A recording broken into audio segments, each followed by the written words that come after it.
All right, is it recording? Yes. Brilliant. So I want to start by welcoming everyone to our panel, Perspectives on AI. We're going to do quick introductions of panelists. Once we get through that, I am hoping that this can be pretty chill, conversational. So definitely feel free to chime in respectfully with questions or thoughts. I think that would be great. But to get things going, I'm going to start off just by having all of my panelists share their name, their discipline, and I've asked them all to have a two-word description of their relationship with AI. So the choices for that are love it, hate it, or it's complicated. And do you want to, maybe we can start with Sally? Good morning, everyone. I am Celinet Duran-Jimenez. I am an assistant professor in the Department of Criminal Justice, as well as the faculty fellow for the Trianda Institute for Diversity, Equity, Inclusion, and Transformative Change. Two words to describe my relationship with AI: consciously uncoupled. Okay, Erik. Hi, I'm Erik Wade. I'm an assistant professor in the Department of English and Creative Writing. I really hate it. Okay. Hi, I'm Juliet Forshaw from the music department. I'm the chair of the department and I hate AI. I'm going to come back to me. Do you want to go next? Hello, my name is Arsalan Mirjafari. I'm a professor of chemistry and I absolutely love AI. And I'm Emily Mitchell. I am the assistant library director. And I think my relationship with AI is definitely in the it's complicated category. So I wanted to start by, I'll pass around the assignment. But I wanted to start by explaining why I put this panel together, which is really that as a librarian, I talk to people across campus in all sorts of disciplines, and the conversations that I've been hearing in like everyday life are not at all the same as the conversations that I've been hearing in official channels, like today's AI symposium. And so I wanted to put together a panel where we could actually talk about the different ways that people are seeing and experiencing and learning about this sort of across various disciplines. And having said that, that is enough of me talking, I think. So I want to start us off and throw my first question to the panelists, which I'm hoping y'all can just kind of jump in. I will prompt y'all if I need to. But the first question is, what is one noteworthy way that you've seen someone use AI for good in your field or related fields? Do you want to jump in as our... Of course. So, as a professor, I use AI for my research, for my teaching, and also for my service, because it can help us to be very efficient. So it doesn't mean it shouldn't be regulated. The only good thing is I have to rely on a lot of data analysis in my field, and AI can help me to just do it in a very efficient manner. So I particularly use cloud system for the data analysis.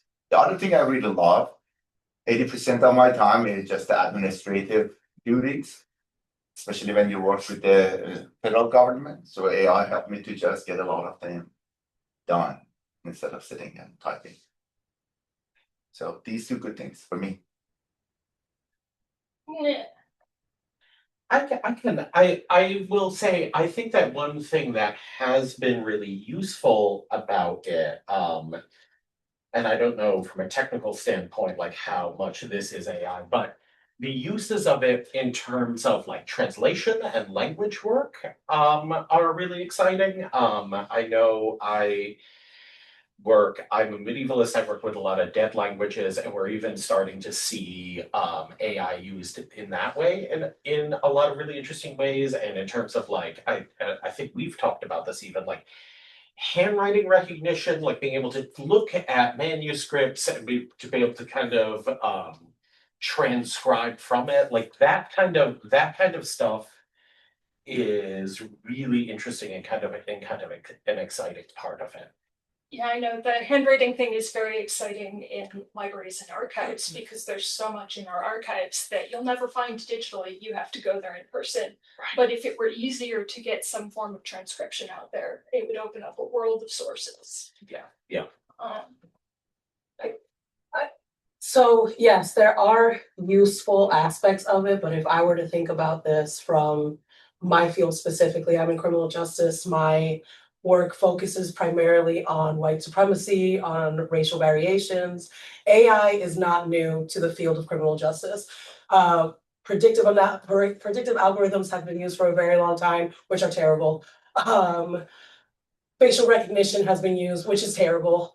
And all of it comes down to, if I were to compare this, let's say, for example, and even using your example of how you use it in chemistry for data analysis, I liken AI to the difference between running on ANOVA by hand versus running on ANOVA on SPSS, data, SAS, even using R. But the information that you're going to garner from these tools is only going to be as good as the data that you put into it.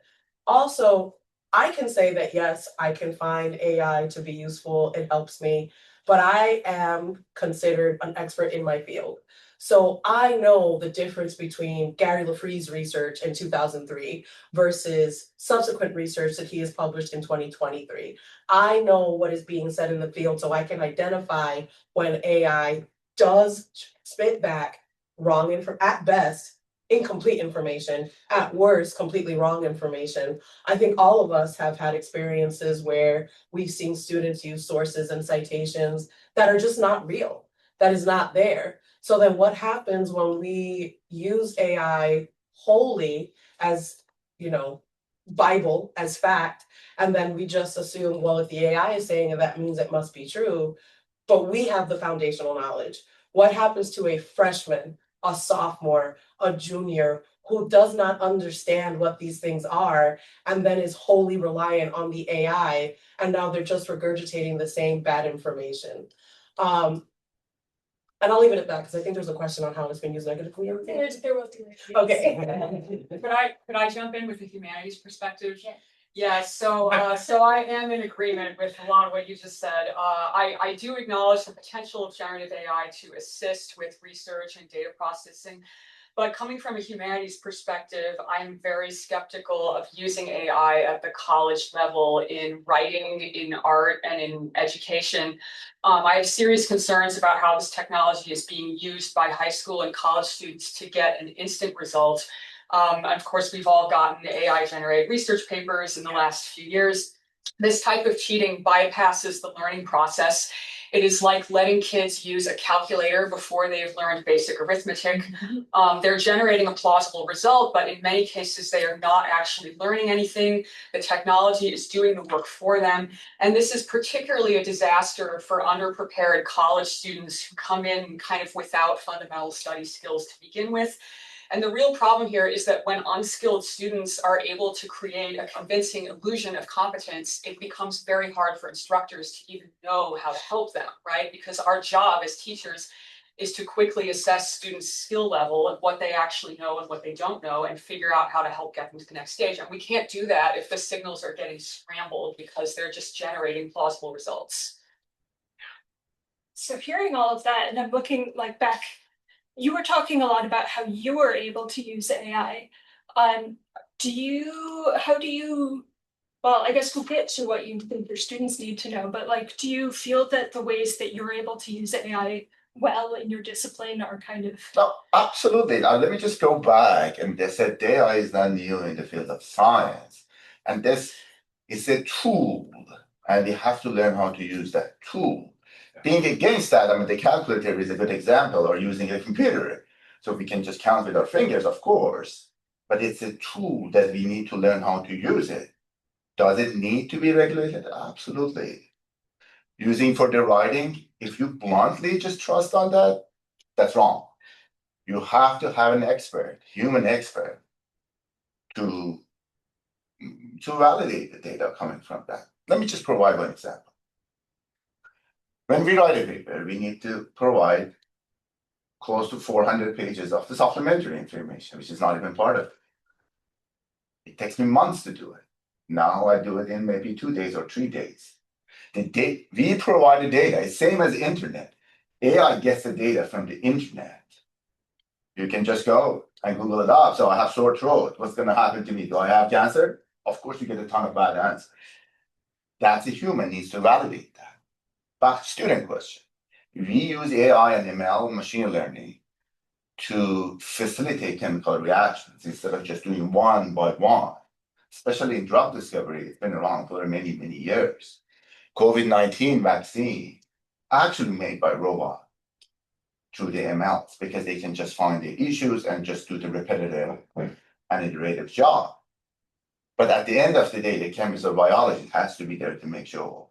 Correct. My students always ask me, are you trying to replace us with the AI? I said, no, I'm trying to just teach you a new technique that is gonna change the world. In the drug discovery, it takes sometimes 20 years to discover a drug with all the regulations. AI can help us to achieve that, to obtain that knowledge and find the right way to do it. For students, if you just write it up, just write the cover letter for me, of course it doesn't work. But If I could, I'm sorry, I mean,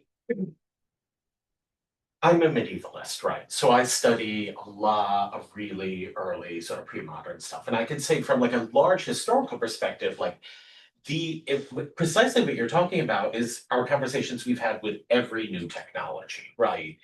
We have these conversations when writing was invented. There was a huge pushback because there was this belief that if you can write something down and a piece of paper or whatever can remember for you, you will lose those skills. You will lose, they can't, kids these days relying on books to contain information when they could contain the information themselves. And we've seen that over and over, spell check, calculators, and the anxiety about the introduction of tools.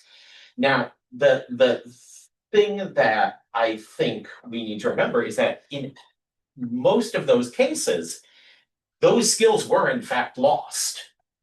Like writing, the advent of writing caused us to lose an enormous amount of mnemonic techniques and abilities. Medieval monks had the entire Bible memorized. You could say, book this, verse this, line this, and they could tell you immediately. We've lost those abilities.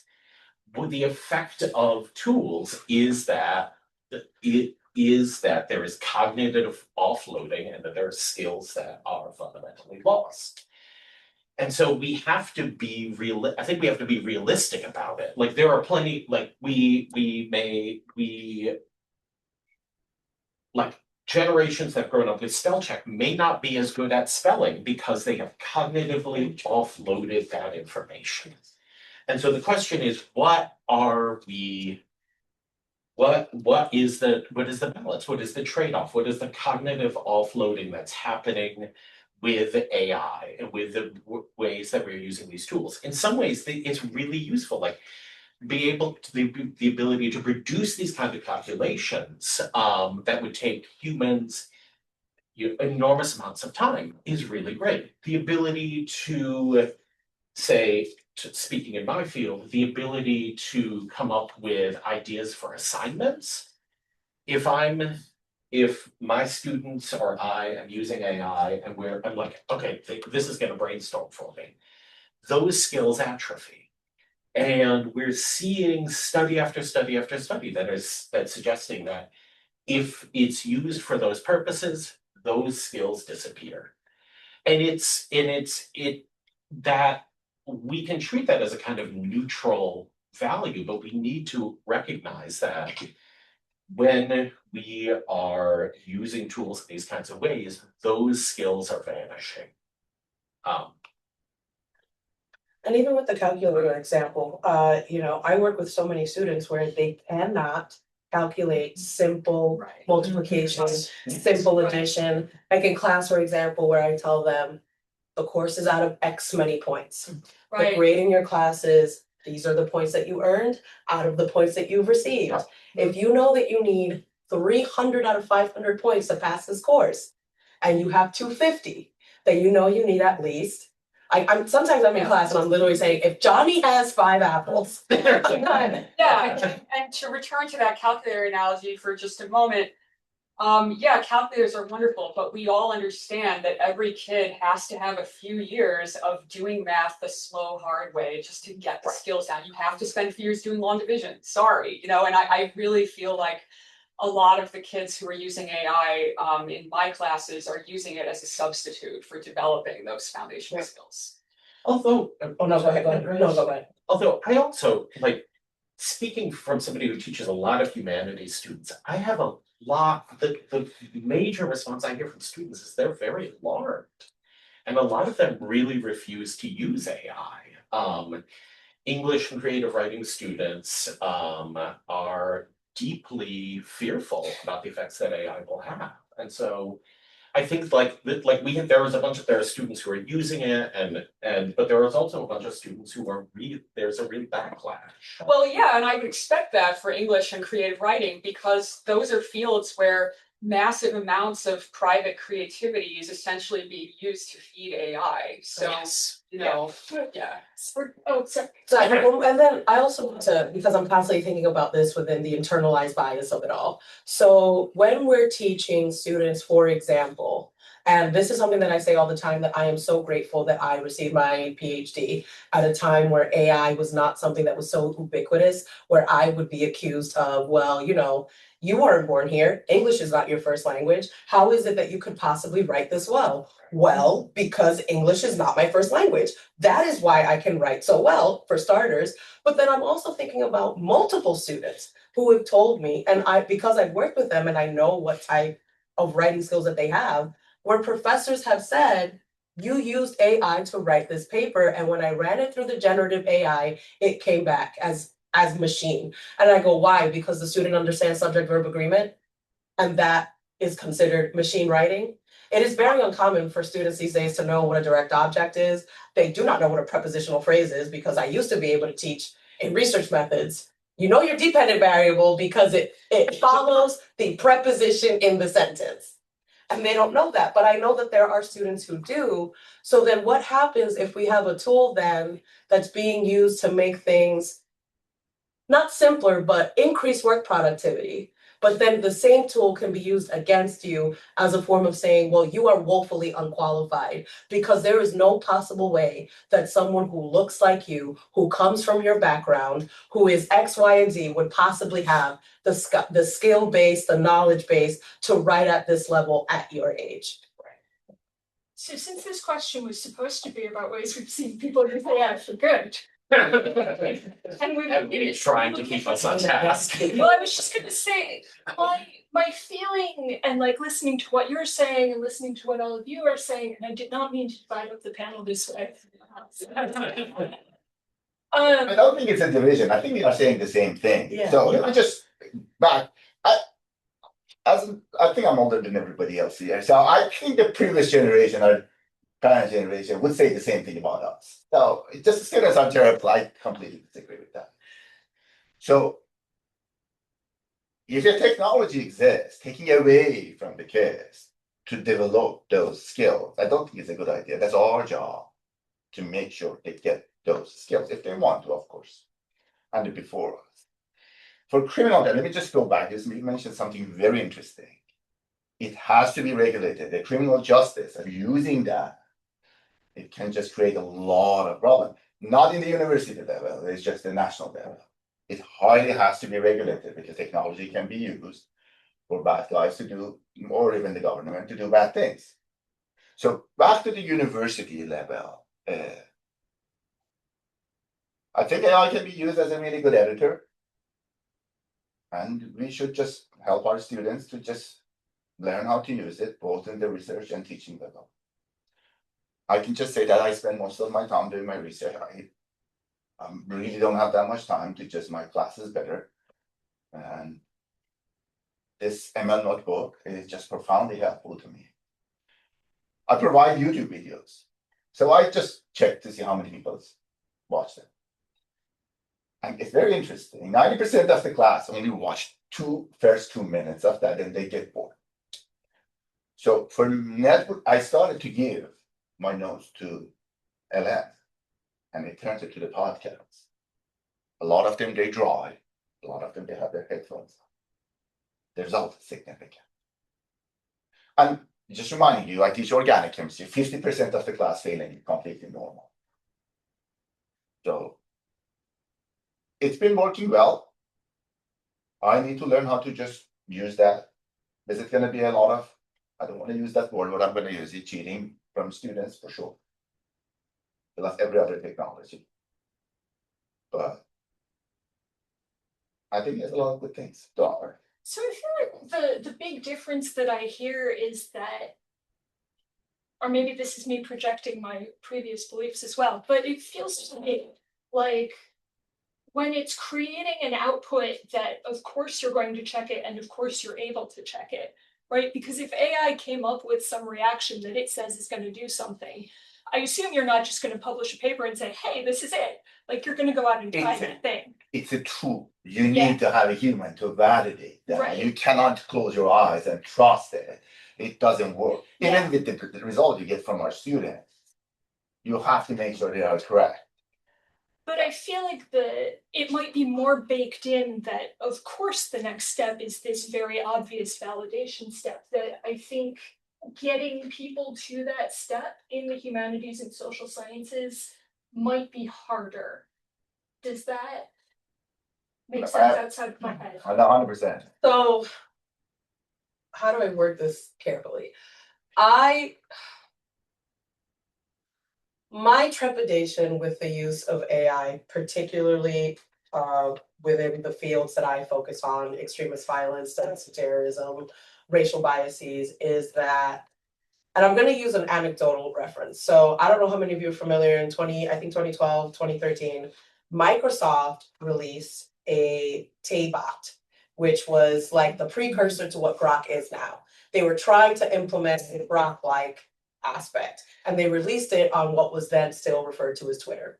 It took 2 hours for the Taybot to turn into a white supremacist, misogynist, incel, racist, just because it was pulling everything of what people were saying on social media platforms. And the data that the AI will regurgitate is only going to be as good as the human factor that's put into it. And in the humanities, what we're dealing with is the hedonism of humanity. And what that does to a college freshman coming in from a very insulated county where they do not get to interact with folks who don't look like them, with other cultures who don't look like them, whose only exposure to the global world is probably Fox News.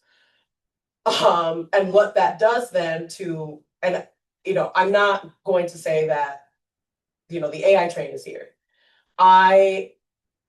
For me to say that AI has no place would be like me saying that I'm going to teach a statistics course and now everyone's doing their analyses by hand. I don't want them doing that because of the amount of time that we all know that takes, but it's the ethical responsibility behind it. And what that does for a student who, I'm probably the last of the analog digital generation. And I'm one of these people that does write her references by hand because of how I was trained and this control aspect of I need to know where every period and every comma is, which I understand adds 2 days of work, a workload that could be done in 20 seconds. But in the humanities particularly, it's really disheartening for me to work with students coming out of high school who don't understand basic sentence structure, who, you mentioned the spelling aspect. I'm guilty of that because I'm not going to use spell check, especially because there are certain things that get jumbled up in my brain with the language barrier sometimes. But I've noticed how the more you rely on the spell check, the less likely you are to check to make sure that the spelling is in fact correct. But within criminal justice specifically, my worry is as the availability of information skews in one direction to another, and how we have become restricted on how we can talk about certain things. So Look at Florida, for example. You cannot teach a criminal justice 101 class in the standards that Florida has set out. So if you're using AI, then students automatically are no longer aware that policing didn't start with Boston in 1834. It actually started with slave patrols. And what that means in terms of formal policing, we're no longer allowed to do that. Information is getting restricted. The types of information and literature that's being published is getting skewed. So, but we know that as experts in having that human factor to sparse those things out. A college freshman doesn't know that, and they become more and more reticent to listen to us dinosaurs who are telling them, hey, go to the library, read a book, preferably not on the screen, print it out if you have it. If I always put everything on reserve. I understand that as technology moves forward, it is not smart or efficient for us to continue to live in a less technologically advanced era, but I think it's important for students to know, yes, the AI is a tool, but I shouldn't be using it as a crutch or as the end all be all to where I'm getting my information. So I think I'm gonna move us officially to the question about what is the biggest problem that you've seen with how people are using or trying to use AI in your field? Question for you, if you don't mind, Yeah. to answer that. So in federal level or just in the, what do you think about this, the regulation of the AI? No, I agree. I think No, I mean, what should be done? for regulating it, Yeah. oh, honestly, I haven't thought that far ahead. Yeah. In terms of what does regulation actually look like for something that is so widely available? Even we can't regulate the internet. Like we've tried, it's impossible. It is impossible. There are so many layers upon layers upon layers. So there's the internet that we know, and then there's the sub-internet, and then the many levels of some dark web internet below that. So complete regulation, I'm not naive, I know it's not possible. But I think like from the university perspective, that also becomes a problem of academic freedom. I'm not going to tell a colleague how they should run their classroom. That will never be me because one, I'm not an administrator, that's not my job. Two, I believe in academic freedom and in my colleagues and peers' ability to teach their content, their courses, interact with their students in the way that they see fit. And I certainly understand how in fields like chemistry, organic chemistry, mathematics, robotics, engineering, how the use of AI is much more beneficial and is much more useful and helpful. I can only speak on how I regulate AI for myself, and that's having more in-class writing assignments. Having them I've actually done away in my 101 with giving away with assigning reading assignments that they do at home, and we do them together in the classroom. One, because I know they're not reading. Two, it also allows me the opportunity to have them read through the passages together and be able to understand and interact with each other on, well, what did you gain from this perspective versus what did you gain from that perspective? I know that when I give a reading, students are running it through the AI and asking for a summary. But then you're losing the nuance, and most of the time the AI could get it wrong. I've done it in class myself where I put my paper through AI that I've written. I know what I said because I wrote it. And the AI has given me a summary that is not in any way, shape, or form related to the message that I was trying to convey, because AI doesn't understand context clues. It doesn't understand nuance, which is a lot more difficult for us in the humanities. So how I regulate it in my classrooms is, for the 101 specifically, for the 300 level courses, especially the courses that are in the writing plan, they obviously have to do reading on their own. But for me, I go, okay, we're gonna do this like high school style. And if that seems infantile, I apologize, but this is the best way that I know how that I can get you guys to A, do the reading. And B, what I tell them is, I encourage them to read everything, even the things that they don't agree with, because I need them to understand what is it you don't agree with it about it. Like, I want to know what your disagreement is with it. I don't want to know what the disagreement is from MSNBC, from the morning talk. Like, I don't want that perspective. I want yours. And the only way that I can get your perspective and get you to critically assess these things is to read the words that are on the page. Now, that's not possible in all classes. I get that. I'm 100% cognizant of that. But I think regulation at the university level, it can't come from the institution. It has to come from, and pardon me for saying it this way, it has to come from the bottom up.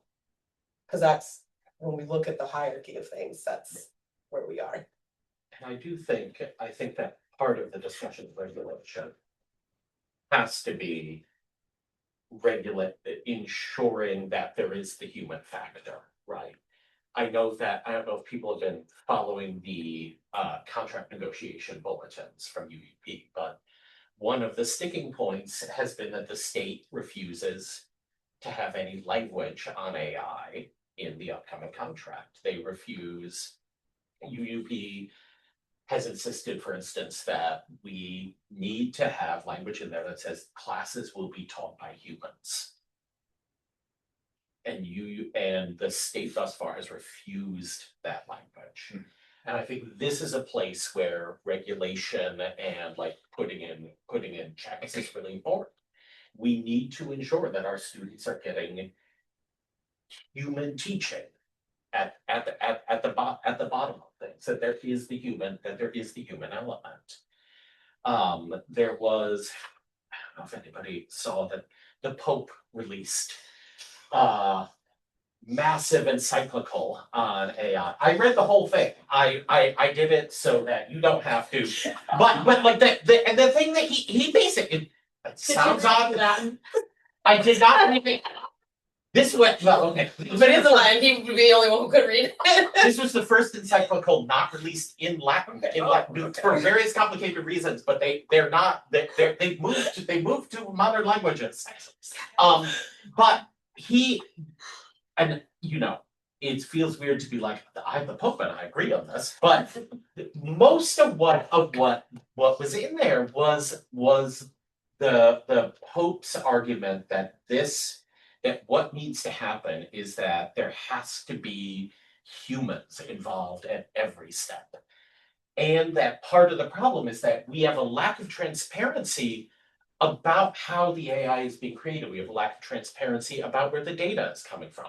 We have a lack of transparency about how it's being used. We have a lack of transparency in all of these different steps. And his big push is like, it needs to be supervised by humans at every step. There needs to be this kind of thing. And it is really interesting that we're in this weird position where a major religion has declared, and like because the nature of the way Pope works in Catholicism has declared that God thinks that AI needs to be regulated. And that like it, but the Pope is an official theological voice, and now Catholicism has formed this major opinion, and the opinion has been the problem is that we cannot lose the human in this, and the problem is that we cannot in the push. He has this really interesting moment where he says, what we cannot lose is there has been this push towards the language has been like, we have to overcome the limitations of the human. We have to overcome the flaws of humanity. And he was like, to be flawed is to be human, and we should not be pushing for technology that is attempting to eliminate those aspects of humanity. I know Juliet's been trying. I'm so sorry. Yeah, I have a great story from one of my classes that I think illustrates the human interest angle that we're talking about here. Okay, so I taught a songwriting class this past spring, and early in the semester, one of my students brought in a song that was partially AI generated, and I'm not speculating this, he admitted it. He said he had used AI to generate the entire vocal part, including lyrics, which were buried so low in the mix that I couldn't make them out. So I was kind of shocked to hear that, but I was like, okay, fine, you fed this through AI, let's see how it did. Can you recite the lyrics for us so we can actually hear them? And he was like, no, I don't know what they are. And so I said, okay, can you tell us, like, what is the song about? Like, did you feed the AI a prompt, to write lyrics for a specific topic? And he was like, I don't know. Okay, he did not think the lyrics mattered enough to even think about it or even feed a specific prompt to the AI. And I will also say the other funny part of this is the entire vocal part, it was a female vocal, okay? And so I would also like to add that, you know, there are plenty of women on campus who sing, but instead of walking up to a real woman and inviting her to participate in his project, he decided to create a simulation of a woman participating in his project. And I'm sure I don't have to explain that this has ramifications that are a lot bigger than just somebody cheating on an assignment. Okay, chances are young men who auto-generate fake female participation in their projects are not learning how to talk to women and deal with them in the real world. That's a problem. And, you know, part of the job of colleges is to prepare young people for adult life and how to be functional adults. And AI is starting to interfere with that process, I can tell you. I'm just, in the interest of time and from hearing from all of you, did you want to say anything about problems that you've seen with AI use? So, two aspects, one university level, one general. So the reason I asked that question, I'm very worried that AI being used by bad guys to generate explosives, narcotics, because AI doesn't do it for you. You need to feed the information. You just have access to the information in a quicker, efficient way. That's one of my concerns. That's why I just asked that question about the regulation. Number two, in the university level, the bad things is just the same as cheating that my colleagues just mentioned that. To some extent, I let go, but some of them I don't because I use AI significantly. But this is my personality. If I say a bad thing, I have to say good things as well. So I fed my own paper to LM because I drive an hour. Boy, I learned a lot from my own paper because it has an interactive way, and I can ask questions. I ask questions from the robot, and it worked really, really well. So I submitted a proposal to NSF. As everybody knows, part of the NSF proposal is a broader impact. And everybody says, I'm going to bring high schoolers to campus to do some cool reaction. It's very cliche. So I decided to just do something different. So we invite people famous in the field, students, to my students, and they talk about the film. The first time I asked a colleague to attend, he said, I have an accent. I don't want to talk about it. Then AI can resolve that issue for you. So believe me, there's a lot of students that don't understand what I say sometimes. So now we propose, I don't know whether I'm going to get funded or not, but we propose that we use Notebook LM to simplify hard language in chemistry and make it available for public. Everybody can listen to that. And they can even ask questions from that. The human subject, we are still there if there is any question. AI cannot think for you. Okay? AI can help to achieve your task. This is what I see. Editing, for me, we write a lot of proposals on paper. So I don't put the unpublished data in the AI because it goes to the internet. But when it comes to the Galley proof at the end, I just feed the PDF to that. Just find me major mistakes. I make mistakes because English is not my favorite first language, and they pick a lot of. I want to backtrack to something because I did think of one good thing that I could think of one positive thing. In class last semester, my students told me about Sonora. It's an AI platform that will create videos for you. So there was one video of one of the Paul brothers in the Dominican Republic that was circulating around the internet. I thought it was real. So the students showed me about this program and they said, hey, Dr. Duran, why don't we try it together as a class? And I go, you know what, fine, we need a break anyway. So we did, silly things like SpongeBob driving a car or Scooby-Doo's driving the Scooby mystery machine. Then I was curious and I go, okay, well, let's think about if you can generate a video, we turn that into a teachable moment on what happens if I want to create an AI video of someone committing a crime. So I typed into the AI universe, the Sonra app, create a video of Vin Diesel robbing a bank. And the AI said, I cannot do that. I am not programmed to create criminal incidents that have vast criminal or legal implications. Yes. It's not in my system. So earlier when you were talking about the regulation, I would say that is one positive way that I've seen about the AI, because that would be my concern. And then when you mentioned the whole, I can go in there and ask how to create a dirty bomb, or how to make narcotics, or even how to build a gun. That information has been available for, Yeah. I mean, because of the functions of my work for research purposes, I have been able to access the Earth Liberation Front manual on how to make a Molotov cocktail, how to make a pipe bomb. And that was back in 2006 or 7. So what they have access to now, and that I will say was positive, that I do like that certain AI platforms do have the ability to create a stopgap so it doesn't create vulnerable situations. Although then you hear of all the ways that people find to work around it and to convince it to do the thing. Everything's got to work I around. think you were talking about Sora. Yeah, thank you, Sora. It has been shut down, but there are many other tools though. They shut it down a couple weeks ago. Can I say something? Yeah. I have to say 2 more things. So one of them is just outside the university. So my wife is a physician. And so of course you can go Google all sorts of symptoms, and it gives you all sorts of wrong information because it comes from the internet.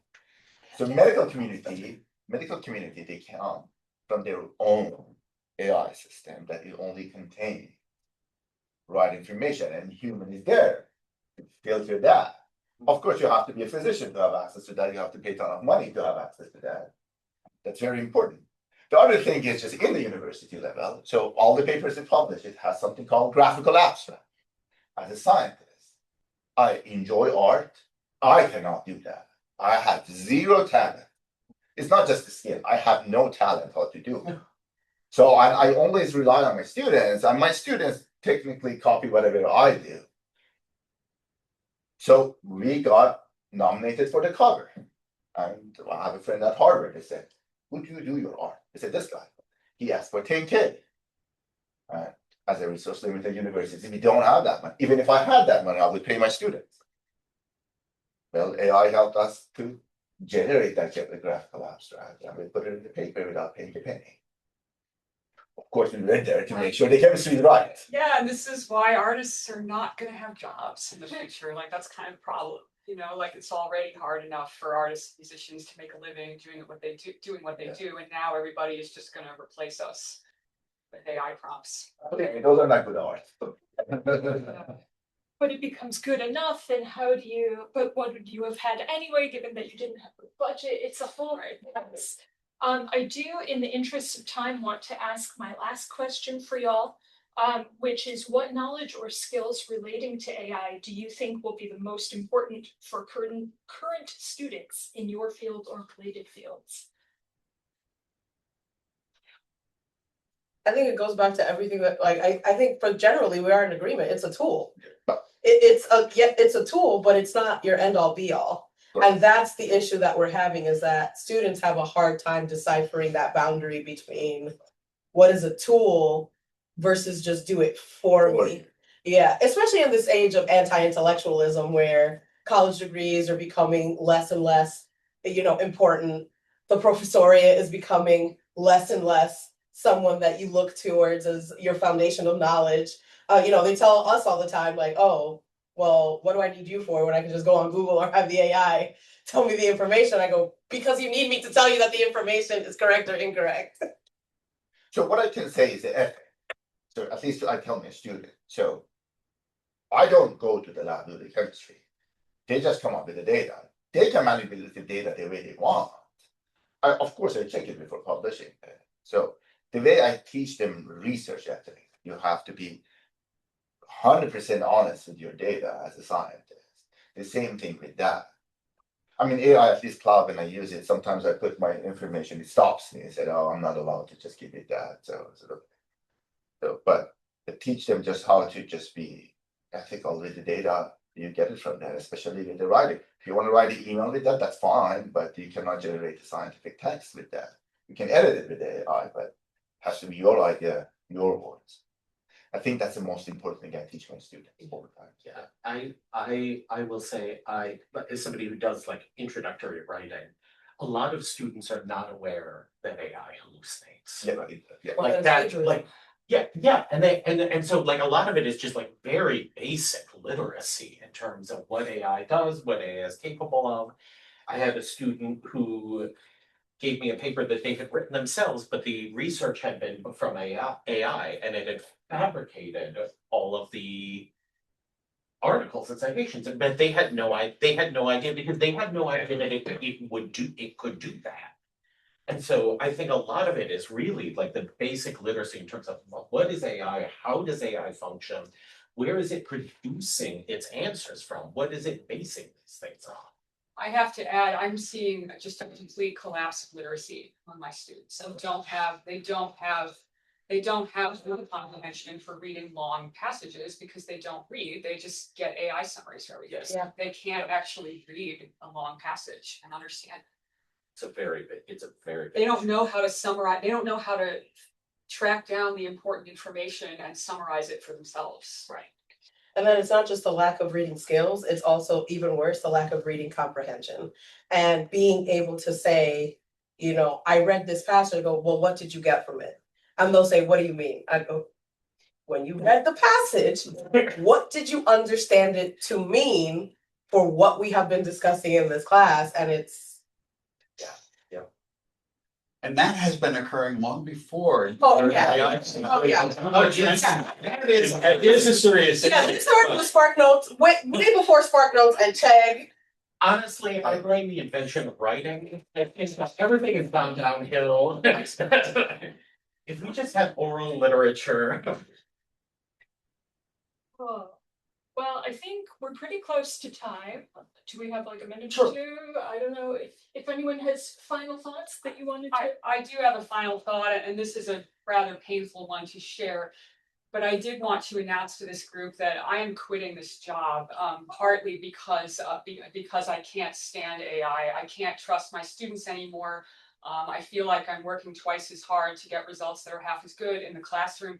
I mean, I'm leaving this job for a variety of reasons, but I will say that I just don't see a good future for a person who is trying to teach creative classes or writing intensive classes here. So, and you know, that's my decision, and I don't expect anybody to you know, people have to do what they think they have to do in their life. But I think the institution needs to know that it is driving out people who've been quite diligent and, you know, good servants of the institution, so to speak, but I can't take it anymore. I'll be fine, don't worry. I had a question. So would you recommend if we want to give students a reading writing assignment that you go back to the traditional method of giving them a printed version of that and maybe like cross off the DOI numbers so it's more difficult for them to find it electronically? You can type in the title and they'll find it. I'd suggest that if you want to keep it digital, using Hypothesis or Perusal. Yep, that's what I use. Because then students are actively in the document when they're commenting on it, and it's more work for them to use AI. But they still use AI. I Yeah. had 2 students who did that this spring, but it was only 2 out of the whole class. Most students actually did engage with the document and each other. And that was that's one way of getting students to read and to read less superficially. And also, if you tie it to an assignment through Brightspace, you're giving them credit for actually having done the reading. I'm a big fan of Perusal and Hypothesis for that specific reason, especially if you give very clear instructions that you're not going to get credit if all 5 of your comments are on the first page. Like you need variance in the page numbers, you need variance, also what types of comments. I don't accept, I agree, I disagree, this sucks, I don't get it. Like you need to be able to interact wholeheartedly and tell me, well, what is it that you disagree with it about it? It's more work on my end, but I'm a big fan of the Perusal Hypothesis. I've been using it for a very long time, not just for this, but for accessibility as well. Well, and I think the emphasis on giving points for what it is that you want them to do. So it's not about some end product, it could be about the process. And if the process is reading, then how do you find a way to give them points for actually doing reading, which I realize is challenging, but as a librarian, if you want them to do their research, you're going to have to evaluate their sources. Just going to say that, because if all you look at is the paper, then they're going to take whatever was their #1 hit. Well, maybe not even their #1 hit on Google anymore. It'll be whatever ChatGPT is. You can say something. Right, so our students, our job is to teach them how to do it. At the end of the day, as an adult, that's their job to decide whether they want to do it or not. A class of 57 of mine, 2 of them they use AI. I think that's fine. I'm okay with that because not everybody has to just follow the rules. So I just give them the question that it involves a lot of comprehension in it. So just make that natural product for me. It's a different ways to do it. And they can do it. But I don't think majority of our students, they try to cheat. Some of them they do. And at the end of the day, that's their decision. They're here in the college to learn. And if there's resources provided and still don't do it, I think I'm fine with it. But I can say at least in my classes, it's a minority of students. All right, I'm pretty sure we're past time. Actually, we're Yeah, right, we're just right 1 on minute time. over, but that's okay, if, we can go up until lunch, which is fine, so, unless, you wanna get up for lunch right now. Should just, yeah, things that we should be talking about first. I have a question for the panel. The reason I'm asking, my dad was a historian and my mother was a pharmacist. I grew up in a house that is always divided. I don't see that division at all. Because I don't think with the humanitarian aspect you can do good science well. But it's for the musician too. Do you think the AI can generate beautiful piece of music? It can generate music that sounds superficially good, in my opinion. And my big fear is that a lot of consumers don't really know or care about the difference. If they just want background music or something, like there is a huge amounts of AI generated music colonizing Spotify and iTunes and everything. And my big worry is that the average consumer can't really tell the difference and doesn't care. And Spotify loves it. But 'cause they don't have to meanwhile, pay royalties. I mean, you've all heard of guitarist Tony Iommi of Black Sabbath. Okay, he lost the tips of his fingers in a factory accident. Okay, and he created new fingertips so he could continue playing guitar. And right now, there is somebody feeding prompts into AI because they never even bothered to learn guitar. And so for the people who actually learned how to do this stuff, this just is completely ridiculous. It allows people who have zero skill and put no effort in to create results that are just superficially convincing enough that the general public doesn't necessarily know the difference. I'm right there with you. I'm actually a classically trained trumpet player, and I, humble brag, got the opportunity to take a master class with Vincent Marsalis. And the thing with music is no two musicians are going to play the same piece of music in exactly the same way. Wynton Marsalis is never going to give you the feel, the emotion, the breath, the depth of a Miles Davis, of a Louis Armstrong, of a Dizzy Gillespie, or even looking at different types of music and the emotion, like music and art is meant to, it's not just what you see, it's not just what you hear, it's about what it makes you feel. Yeah, and it's about the human experience. Exactly. Art is supposed to be about the human experience. It's not supposed to be something that you just turn on with a tap and something that is a simulation of the human experience that has no humans involved comes out. That's not what it's supposed to be. Well, as the librarian sitting here that have seen a number of people talking about using AI to do their literature reviews and to help them come up with hypotheses. And I just wonder what creativity is lost in that process? What source would you have stumbled across that now you won't? What totally random hypothesis based on something that happened to you 20 years ago? AI can't generate that for you because it wasn't there. I mean, and this is, I think, and we've seen the research prove this too. Part of what's lost is the originality, because AI is pattern recognition. It's creating things based on pre-existing patterns. And so we've seen in studies that like people who are using AI to do brainstorming, the breadth of the creative output narrows and it narrows and it narrows. And we're seeing evidence that effect exists even when they stop using AI. That originality becomes lost, and that we get things that are technically good, but look like things that have already existed. We're not seeing new artistic production. So that's the point, I'm sorry, so the art I generated, it looked extremely artificial and ugly. It did my job because it was free. But I mean, I can just compare with the colleagues with more resources, they have artists in their group. It looks very nice and pretty and informative. Mine, I mean, it took us a lot of time going back and forth. At the end, I had to give it to one of the students that she did it for free to just make it at least nice. Like nuance, yeah. Yeah, but I mean, it's not, I wasn't super happy about Yeah. it, but what could I do? I mean, it's free. Yeah. The other thing too, and I like that you mentioned the hypothesis creation, and it's like, I don't know if everyone is like me. I grew up in Brooklyn my entire life, so everything in my world to me is a sociological experiment. Like I love people watching, but I also like looking around me and saying, oh, based off of this experience, this would make a good paper, or this would make a good project, or I could see this being a discussion in class. And one of my worries is having to feel the need to do less of that. Like, for example, when I taught my crime and media course, I should have done a burner account.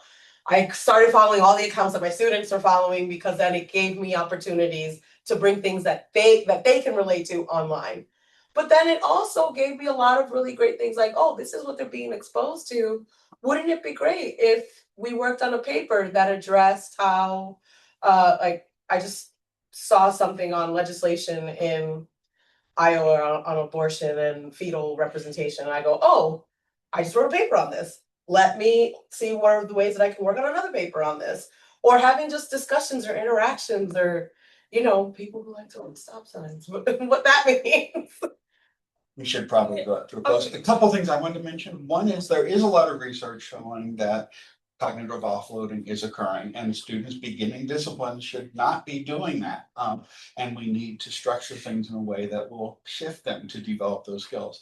However, there's also a lot of research that suggests that when there are well-structured AI activities where students are interacting with something that has been constructed to encourage learning, it can be really productive and it increases student performance. There's been a lot of randomized controlled experiments done in the last couple of years on that.